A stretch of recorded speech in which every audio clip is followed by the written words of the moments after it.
क्लीं कृष्णायै नमः।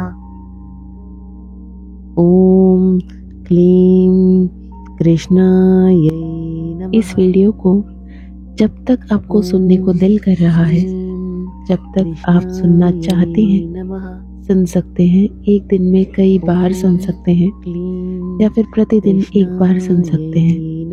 मन में ये विश्वास के साथ, अटूट विश्वास के साथ माँ के प्रति समर्पित होते हुए, अपने इच्छा को मन में रखते हुए आप इस मंत्र को सुनिएगा, जपिएगा और मैजिकली, मिराक्युलसली अपने विश को पूर्ण होता हुआ देखिएगा। अब इस वीडियो को सेव कर लीजिए। जब जब आपको इस मंत्र को सुनने को दिल करे, आप दोबारा आकर बहुत ही पॉजिटिवली इस मंत्र को सुन सकते हो।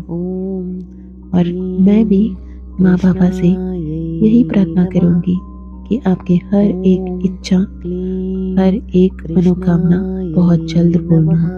जय माँ काली।